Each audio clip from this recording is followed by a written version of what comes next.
Kumusta mga kaibigan? Maligayang pagdating sa aking channel. Ngayon ay magbabahagi ako ng bagong video para sa iyo. May bagong balita mula sa mga aktor na sina Tog Babuyakusten at Engin Acure. Bago pumunta sa aming video, huwag kalimutang mag-subscribe sa aking channel, i-like ang aking video at suportahan kami.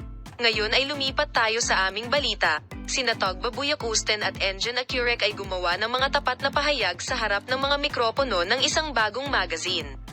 Nakatanggap siya ng malaking atensyon mula sa media at sa panayam, kung saan sinabi niya kung paano nabuo ang relasyon ng dalawa at ang mga dahilan ng kanilang muling pagsasama.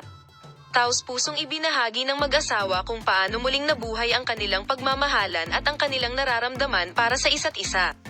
Ang punto kung saan pinag-usapan ni Tog Babuyakusten at Engin Acure ang kanilang mga plano at proyekto sa hinaharap sa isang bahagi ng panayam, kapwa ang kanilang mga personal na karera at ang mga proyektong kanilang gagawin, ay sabik na hinihintay ng mga tagahanga at media. Sa panayam, napag-usapan din ng mag-asawa ang tungkol sa kanilang mga magiging proyekto at ang mga hakbang na kanilang gagawin ng magkasama. Ang panayam kina Tog Babuyakusten at Engin Acure ay tumanggap ng malaking pagpapahalaga mula sa mga tagahanga. Ang taos-puso at mapagmahal na salita ng mag-asawa sa isa't isa ay sinalubong ng kanilang mga tagahanga. Ang panayam sa mga social media platform ay dinagsa ng mga komento at like, at ang mga tagahanga ay umaasa sa pag-iibigan at karera ng mag-asawa na sumusulong patungo sa mas maliwanag na hinaharap.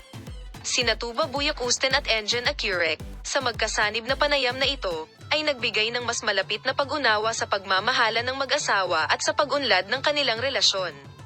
Ang taos-pusong panayam na mag-asawang ito na ibinigay ng magazine Seihan ay nag-alok ng pagkakataong mapalapit sa mga tagahanga at sa mundo ng mga